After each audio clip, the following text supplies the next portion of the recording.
Hey, bonjour les amis, j'espère que vous allez bien, que vous êtes en pleine forme et que voilà, la journée s'annonce riche pour vous ou que la soirée se termine en beauté. Quel que soit le moment auquel vous me regardez, je vous souhaite du fond du cœur que tout soit pour le mieux dans votre vie. Nous rencontrons tous des difficultés dans la vie. Peut-être que vous n'en avez pas tous les jours, mais vous avez déjà eu une situation où vous étiez face à une difficulté qui vous préoccupait. Vous ne saviez pas comment vous en sortir. Vous posiez même la question de savoir s'il faut que vous abandonniez le chemin que vous avez pris, qu'il faut que vous abandonniez ce projet que vous avez entrepris de réaliser. Peu importe, les difficultés font partie de notre vie. Notre vie est jalonnée de difficultés et parfois, on peut en avoir tellement qui se succèdent qu'on ne sait même plus comment faire, qu'on a tout simplement envie de jeter l'éponge et c'est normal. Je vous comprends. Je comprends qu'on puisse ressentir ce genre de choses parce que c'est humain. Voilà, quand on est submergé de toutes parts, quand on tombe à plusieurs reprises sur la même difficulté avec l'impression qu'on ne peut pas aller de l'avant, on peut tout simplement être désemparé. C'est pour cela que je vais vous partager dans cette vidéo 10 choses, 10 points qui peuvent vous aider à faire face à ces difficultés-là. Les 10 points, ce ne sont pas forcément des points qui sont indépendants les uns des autres. Ils sont tous reliés et il y a certainement certains de ces points que vous appliquez déjà dans votre vie. Et il y en a d'autres peut-être que vous n'appliquez pas, qu'il faut peut-être plus appliquer. Vous n'êtes pas forcément obligé d'appliquer le premier point pour appliquer le dixième, parce que le premier, vous l'avez déjà peut-être en application et que le dixième, vous ne l'avez pas. Bref, vous allez voir ce qui correspond à votre cas et vous allez pouvoir en tirer le meilleur, je l'espère. La première chose à faire quand vous êtes face à une difficulté, que vous ne savez plus comment faire, que vous ne savez plus comment faire pour aller de l'avant, que vous avez l'impression tout simplement que voilà, c'est compliqué. En tout cas, à partir du moment où vous ressentez que c'est dur, que c'est compliqué d'aller de l'avant et que vous avez peut-être envie d'abandonner, posez-vous simplement la question de savoir pourquoi vous faites ce que vous êtes en train de faire. Pourquoi est-ce que vous avez choisi de faire ce que vous êtes en train de faire et qui vous amène à cette difficulté? Quand je dis pourquoi, ce n'est pas un pourquoi intellectuel, c'est de savoir vraiment ce qui vous a animé à pouvoir le faire. Qu'est-ce qui vous a poussé vraiment à vous impliquer là-dedans? Pourquoi est-ce que vous devez vous lever tous les jours très tôt pour aller faire ce travail? Pourquoi est-ce que vous devez tenir bon encore pendant 2 semaines, 2 mois, 2 ans dans cette tâche que vous êtes en train d'accomplir? Pourquoi? Est-ce que c'est parce que vous voulez apporter quelque chose pour vos enfants? Est-ce que c'est parce que c'est un rêve que vous êtes en train de nourrir? Essayez de regarder vraiment au fond de vous, pourquoi est-ce que vous avez commencé cela? Le pourquoi, c'est ce qui nous pousse à faire ce que nous faisons. Le pourquoi, c'est le moteur qui nous permet d'aller de l'avant. Le pourquoi, c'est ce qui nous permet de ne pas abandonner. Le pourquoi, c'est ce qui alimente notre énergie et nous permet de dire, je continue. Le pourquoi, c'est ce qui pousse un athlète à la limite de l'abandon à sortir encore sa dernière énergie parce qu'il a ça au fond de lui qui le brûle, parce qu'il le fait plus seulement pour lui, mais il le fait pour son pourquoi et ce pourquoi-là implique en général beaucoup d'autres personnes. Alors, pourquoi faites-vous ce que vous faites?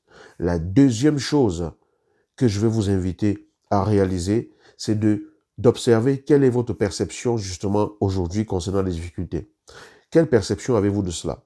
Si vous voyez une difficulté comme étant quelque chose qui n'est pas normal, je vais vous inviter simplement à supposer que ce soit quelque chose de normal, à supposer que ce soit quelque chose qui puisse vous permettre d'évoluer, à supposer que ce soit quelque chose qui puisse vous permettre d'être meilleur dans votre vie. Parce que notre vie est jalonnée de difficultés.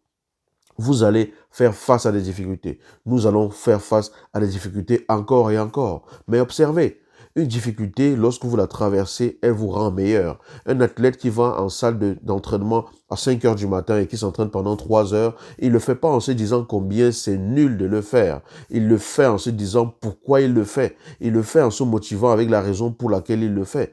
Il le fait parce que c'est la façon nécessaire pour lui de repousser ses limites et d'aller de l'avant. Donc la perception que vous avez de la difficulté est fondamentale. Si vous voyez la difficulté comme quelque chose d'anormal, il est important à partir de maintenant de comprendre que la difficulté fait partie du processus. C'est elle qui vous transforme véritablement. Un accouchement ne se fait pas dans la facilité non plus. D'accord? Les choses les plus extraordinaires que l'être humain vit sont parfois arrivées après une période de difficulté. Considérez la difficulté que vous vivez comme étant une période de maturation, comme une période de grossesse qui va accoucher de quelque chose qui va vous permettre tout simplement de pouvoir vous réjouir. Le troisième élément que je vais vous inviter à prendre en considération face à la difficulté, c'est d'accepter. Accepter de faire face aux difficultés. accepter et être en paix avec cette idée-là. Être en paix avec le fait qu'une difficulté peut arriver, parce que ça fait partie du processus. L'accepter vous permet de l'accueillir, et l'accueillir vous permet d'être serein. Et la sérénité vous permet de puiser en vous la force et l'énergie nécessaire pour aller au-delà. Accepter ne veut pas dire abandonner, accepter ne veut pas dire baisser les bras. Accepter, ça veut simplement dire s'aligner dans le flux de ce que la vie vous apporte et de pouvoir faire avec, de pouvoir composer avec. Accepter, ça veut simplement dire pouvoir considérer que ça fait vraiment partie du processus sans que cela ne vous gêne que ça fasse partie du processus. Parce qu'ainsi, émotionnellement, ça ne va pas être négativement vécu, mais vous allez être tout simplement dans la situation où vous dire, OK, je suis face à ça. Qu'est-ce que je fais maintenant que je suis face à ça? Comment est-ce que je gère ça? Je ne me bats pas à me demander pourquoi est-ce que je suis face à ça. La question c'est, j'accepte, qu'est-ce que je fais maintenant? Le quatrième élément que j'aimerais partager avec vous pour faire face à la difficulté, c'est de soigner votre environnement. Votre environnement, c'est-à-dire les personnes qui vous entourent, les films que vous regardez, les livres que vous lisez, les vidéos que vous partagez, tout ce qui impacte votre psychologie doit être nettoyé, doit être clarifié, doit servir à vous porter vers le haut. On ne peut pas apprendre à conduire une voiture auprès de quelqu'un qui ne sait pas conduire. Vous ne pouvez pas apprendre à être médecin sans aller à l'école des personnes qui apprennent aux gens comment être médecin. Vous ne pouvez pas faire un travail et exceller dans ce domaine-là sans avoir l'éclairage ou l'inspiration d'une personne qui l'a déjà fait. Votre environnement doit vous nourrir, doit nourrir vos aspirations, doit nourrir ce vers quoi vous tendez le plus, doit nourrir ce qui vous anime. Parce que ainsi, cela alimente votre intérieur. Et quand votre intérieur est alimenté et calibré sur ce qui compte pour vous, cela se répercute dans vos actions à l'extérieur. Parce que vous êtes plongé dans cette énergie-là. Donc il est important de soigner son environnement. Il est important de savoir à quoi on se frotte, à quoi on s'expose, à quel type d'énergie est-ce qu'on s'expose, à quel type de conversation est-ce qu'on s'adonne et avec qui on s'adonne à ces conversations-là. Aujourd'hui, Internet vous offre la possibilité de vous plonger tout le temps dans des énergies et dans des encouragements de personnes qui font ce que vous voulez atteindre dans la vie. Il est donc important de forger cet environnement-là. Vous n'avez pas besoin d'aller au bout de la terre pour pouvoir trouver ou former une communauté ou quoi que ce soit. Aujourd'hui, avec les livres, avec Internet, avec tout ce que la technologie vous offre, vous êtes capable de vous forger cet environnement-là et de pouvoir vous plonger à l'intérieur pour en ressortir beaucoup plus fort. Alors, l'environnement, c'est vraiment quelque chose de fondamental. Le cinquième élément que je voudrais vous partager ici, c'est tout simplement de vous dire de relâcher la pression, ok? Quand la journée commence en général, on est là, surtout quand on a plein de choses à faire, voilà, on ne respire plus, on a une respiration bloquée. Prenez simplement le temps de respirer, c'est tout. Respirez, relâchez la pression, détendez-vous. Si vous avez besoin de prendre du temps pour vous dans la journée, oubliez un peu vos problèmes, allez respirer 5 minutes, regardez par la fenêtre, frottez-vous à la nature, respirez de l'air pur, simplement dans l'intention de pouvoir relâcher la pression. Programmez plusieurs fois par jour, 2-3 minutes que vous allez appeler des temps de retrouvailles avec vous-même, où vous allez vous retrouver et vous détendre simplement à respirer. 2 minutes, ce n'est pas énorme, mais ça peut vous apporter énormément dans la sérénité qui est la vôtre. Et à l'échelle d'une semaine, vous pouvez prendre un jour pour trouver le temps de vous retrouver avec vous-même. Vous pouvez prendre 2 mois, enfin un jour un jour tous les 2 mois, un jour tous les 2 semaines, organisez comme vous voulez et tout, mais il est important d'avoir un rendez-vous avec soi-même pour pouvoir vraiment se retrouver et relâcher cette pression-là. Le sixième élément, c'est de persévérer. Persévérer.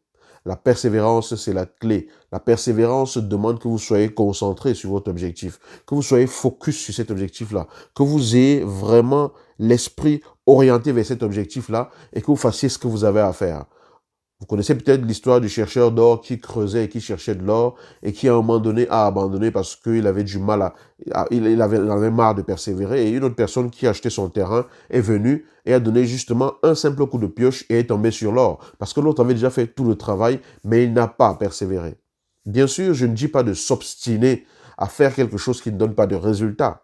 Je dis simplement que lorsque le chemin que vous avez pris correspond à votre pourquoi, lorsque les étapes que vous avez mises en place correspondent à ce qu'il faut faire pour atteindre ce pourquoi, lorsque vous avez vérifié que tous les voyants sont ouverts et que vous êtes imprégné, inspiré des personnes qui savent comment faire et qui vous ont montré comment faire et tout, persévérer, c'est quelque chose d'important. Persévérer, ça vous permet de vous focaliser pleinement sur ce que vous avez à faire et de donner tout ce que vous avez. D'accord? Et l'élément suivant, je crois que c'est le septième élément. Le septième élément que je voudrais partager avec vous, c'est la patience. Soyez patient. Très souvent, lorsque l'on est face aux difficultés ou lorsqu'on entreprend des choses, on veut des résultats tout de suite. On veut que ça arrive vite. On veut que les choses se passent vite. On veut que, voilà, on voit déjà le résultat, on est très heureux. Mais on oublie le chemin que cela prend pour arriver au résultat. On oublie le chemin que cela prend pour atteindre ce que l'on veut atteindre. Je ne connais pas un seul agriculteur qui, parce qu'il voulait manger du blé, a semé du blé dans son champ et allait le récolter le lendemain. Ça, ce n'est pas possible. Il y a un temps de maturation, un temps de germination, un temps de croissance des plants, un temps où les épis vont sortir, un temps où la récolte va arriver. L'agriculteur le sait. Et c'est parce qu'il sait que ça prend du temps et qu'il sait à quel moment il faut semer, à quel moment est-ce qu'il faut aller enlever les mauvaises herbes et tout, qu'il s'aligne sur le bon moment pour faire les choses et qu'il laisse les choses suivre leur cours. Il y a un bon moment, il y a un moment pour faire un certain nombre de choses, il y a un moment où il est plus propice de faire d'autres choses. Donc il est important de choisir le moment le plus propice parce qu'il n'y a pas de meilleur moment qu'aujourd'hui pour être meilleur. Mais il y a des moments plus favorables que d'autres pour être propulsé. Il y a une différence. Donc, faites ce que vous avez à faire et soyez patient. Surfez sur la vague du moment et soyez patient. Donnez ce que vous avez à donner et soyez patient. Et soyez simplement patient parce que ça va finir par arriver. Et c'est ainsi qu'on arrive au huitième point qui va être simplement de d'avoir confiance, avoir la foi, avoir confiance en le fait que vos fruits, vos résultats porteront des fruits. On ne peut pas semer du maïs et ne pas en récolter par la suite si on a suivi le processus, si on a fait ce qu'il y avait à faire. Ayez foi, ayez confiance. Ayez confiance en le fait que vos efforts, ce sont des choses que vous avez mises en place qui vont vous permettre de donner des résultats. Ayez confiance en le fait que, quel que soit ce qui se passe, vous allez avoir un résultat en retour. Le résultat peut peut-être ne pas correspondre à ce que vous visez tout de suite, mais le résultat va vous renseigner énormément sur ce qu'il y a à faire pour ajuster. Il y a toujours un résultat. Le résultat peut ne pas correspondre à ce que vous voulez comme aspiration immédiate, mais il va vous permettre de savoir ce qu'il faut faire de mieux pour arriver à cette aspiration-là. Donc, ayez la foi en le processus, la foi en vous et la foi en la vie. Et c'est ici qu'on va arriver au neuvième point, pardon, lâcher prise. Lâcher prise, ça veut dire tout simplement, je fais ce que j'ai à faire et je laisse le processus suivre son cours en faisant confiance au résultat, quel qu'il soit. J'accepte le résultat qui va arriver, quel qu'il soit, parce que je ne peux pas faire mieux que ce que j'ai fait. J'ai donné tout ce que j'avais à donner. Alors le résultat, en quelque sorte, voilà, c'est pas que je m'en fiche, mais je l'accepte parce que j'aurais donné tout ce que j'ai à donner. On ne peut pas donner plus que ce que l'on peut donner lorsque l'on a vraiment fait son maximum. Lâcher prise, ça veut dire que j'arrête de me cramponner à l'idée selon laquelle ça doit être comme je veux. Et je lâche prise, je laisse cette idée-là partir et j'ouvre mes mains pour recevoir ce que la vie va m'apporter. Parce que quand vous ne lâchez pas prise, vous êtes accroché à une peur de ne pas réussir. Vous êtes accroché à ce que les gens diraient si vous n'y arrivez pas. Vous êtes accroché à ce qui se passerait si vous n'y arrivez pas. Vous êtes accroché à vos hésitations. Ouvrez vos mains, ouvrez votre cœur, laissez tout cela s'envoler parce que vous avez donné tout ce que vous aviez à donner et parce que vous ouvrez vos mains. La vie peut y déposer ce que vous allez recevoir comme le fruit de votre implication, le fruit de votre engagement, le fruit de votre combat, le fruit de votre persévérance. Et on arrive au 10e point de cette vidéo, la gratitude. Ayez de la gratitude pour ce que vous vivez. Ayez de la gratitude d'être en vie simplement. Nous avons tous quelque chose dont nous pouvons nous réjouir tous les jours. Nous sommes souvent très concentrés sur ce qui ne va pas. On est souvent très concentré sur ce qui ne nous plaît pas. On est souvent très concentré sur ce que sur le fait que les choses ne sont pas passées comme on voulait. Alors, je vais vous inviter simplement tous les jours à vous concentrer, même si vous avez des idées qui vont dans tous les sens, même si les choses ne se passent pas comme vous aimeriez, même si les choses ne sont pas dans le sens que vous auriez voulu, prenez du temps tous les jours à trouver une seule chose dont vous allez vous réjouir. Ça peut être simplement la joie d'être avec cette femme qui partage votre vie et qui est à vos côtés et qui vous soutient. Ça peut être simplement la joie d'être avec cet homme qui, malgré les défauts que vous voyez chez lui, a toujours été là pour vous et continue d'être là pour vous. Ça peut être simplement la joie de voir ces enfants qui vous donnent de la joie, qui vous donnent de l'interaction, qui vous posent parfois des questions, qui vous amènent à vous interroger, à mieux comprendre la vie. Tout peut être sujet de gratitude, à quelque niveau que ce soit. Et de la gratitude pour ce que vous vivez. Ça peut ne pas être en rapport avec votre projet avec lequel vous avez des difficultés actuellement. Mais le simple fait d'être capable d'être dans la gratitude active magnétiquement cette énergie de gratitude, qui est tout simplement une énergie de joie, qui est tout simplement une énergie paisible, qui est tout simplement une énergie de sérénité, qui est tout simplement une énergie de présence. Cela active cela en vous et fait de vous un aimant qui va vous attirer des opportunités qui vont vous permettre d'aller encore plus en avant dans votre vie. C'est un cercle. La gratitude, c'est fondamental. Quelle que soit la formation que vous voulez faire aujourd'hui, vous allez payer pour avoir cette formation. Des études de médecine, vous allez payer. Je sais de quoi je parle. Des études d'ingénieur, vous allez payer. Des études de... Peu importe les études que vous faites, vous allez payer un minimum. Mais combien payez-vous tous les jours pour l'air que vous respirez quand vous vous levez le matin? Combien payes-tu tous les jours pour l'air que tu respires quand tu te lèves? Pourtant, si on vous enlève cet air, votre vie, elle est terminée. Combien payez-vous pour le cœur qui bat depuis que vous êtes juste un petit état, enfin? C'est une façon de parler. Juste une petite cellule comme ça. Combien payes-tu pour cela? Alors, gratitude. On n'a pas besoin d'avoir des choses extérieures pour éprouver de la gratitude. Il est important simplement de regarder ce qui se passe à l'intérieur de soi, de regarder cette magie que représente la vie. Vos cheveux poussent sans que vous ne fassiez quoi que ce soit. Vos ongles poussent sans que vous ne fassiez quoi que ce soit. Votre peau se renouvelle sans que vous ne fassiez quoi que ce soit. Vous n'avez pas la même peau aujourd'hui que vous aviez lorsque vous êtes né, que vous aviez même il y a 5 ans. Mais vous ne vous rendez pas compte de cela alors. Il est important de regarder dans sa vie ce par rapport à quoi on peut se réjouir et se demander simplement si je n'avais pas ça aujourd'hui, qu'est-ce que ma vie deviendrait? À partir de là, on se connecte à la gratitude. Alors, je vais résumer les 10 points que j'ai partagés avec vous pour faire face aux situations difficiles de la vie. Je sais, cette vidéo est longue, mais je voulais vraiment aborder ces points en profondeur pour ne pas faire une deuxième vidéo, pour que vous ayez tout ici. Première chose, pourquoi je fais ce que je fais? Je me connecte à ce qui me nourrit vraiment et ce qui m'a poussé à faire ce que je fais. Deuxième chose, j'observe et j'analyse quelle est ma perception face à ce que j'appelle difficulté. Est-ce que c'est une perception qui me tire vers le bas ou est-ce que c'est une perception qui m'amène vers le haut? Est-ce que c'est une perception qui me permet de comprendre que je suis là simplement pour progresser grâce à cette difficulté? Troisième chose, j'accepte la chose. J'accepte le fait que les difficultés font partie de la vie. J'accepte le flux que la vie m'amène avec ces éléments-là parce que je vais pouvoir m'entraîner par rapport à cela. Quatrième élément, je soigne mon environnement. Je soigne les vidéos que je passe mon temps à écouter. Je soigne les livres que je lis. Je choisis. Quand je dis je soigne, ça veut dire je trie ce genre de choses. Cinquième élément, j'apprends à relâcher la pression. Je relâche la pression par rapport à tout ça. Je prends le temps de respirer à l'échelle d'une journée, à l'échelle d'une semaine, de prendre du temps pour moi, de me retirer, de pouvoir me retrouver seul, de pouvoir me nourrir. Sixième élément, je persévère. Une fois que je me suis rendu compte que tout ce que j'ai à faire correspond à ce que je veux, à mon pourquoi, que j'ai soigné mon environnement, que c'est vraiment ça que je suis en train de vouloir nourrir, je persévère, je continue, je reste focus sur ce que j'ai à faire. Et bien sûr, septième élément, je développe ma patience. Je reste patient parce que chaque chose arrive en son temps. Il y a un temps pour semer, il y a un temps pour moissonner, il y a un temps de récolte.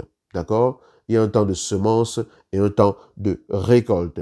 Le huitième élément, c'est que je fais confiance en la vie. Je fais confiance en le processus. Je fais confiance que si j'ai fait tout ce que j'avais à faire, il va forcément y avoir un résultat qui n'est peut-être pas celui que je veux, mais qui est un résultat qui va me permettre d'en apprendre plus pour arriver à ce que je veux. Parce que pas tellement j'aurai tout donné que le résultat va me permettre de faire juste quelques petits ajustements. D'accord? Donc, je fais confiance. Le neuvième élément, c'est que je lâche prise. Je lâche prise par rapport à mes peurs, à mes inquiétudes, à tout ce qui veut me détourner de ce que j'ai à faire et tout. Et j'ouvre mon cœur à accueillir ce que la vie va m'apporter, quel que soit le résultat. J'accepte le résultat quel qu'il soit parce que je sais que j'ai donné tout ce que j'avais à donner et que je ne pouvais pas faire plus que cela. Et le dixième élément, c'est la gratitude. Je reste dans la gratitude de ce que ma vie m'apporte. Je choisis tous les jours un élément qui me permet d'éprouver de la gratitude par rapport à cela. Et je vis, je savoure, j'exprime cette gratitude. Ça va faire de moi un aimant à gratitude. Ça va faire de moi une véritable boule d'énergie de gratitude. Et ça, c'est quelque chose qui peut m'ouvrir énormément de portes. Voilà ce que je voulais partager avec vous en ce lundi, parce que cette vidéo, elle est publiée ce lundi matin. Peu importe le jour où vous la regardez, mais je voulais partager ceci avec vous et j'espère vraiment, parce que c'était mon intention, que cela vous apporte un plus, ne serait-ce que minime, par rapport à ce qui pourrait vous permettre de mieux faire face aux situations difficiles. Je vais vous dire à très bientôt dans une nouvelle vidéo et si ce n'est pas le cas, je vais vous inviter à vous abonner à cette chaîne et à partager cette vidéo. Portez-vous bien. Je vous souhaite le meilleur dans votre vie, aujourd'hui et pour tous les jours à venir. À très bientôt. Ciao.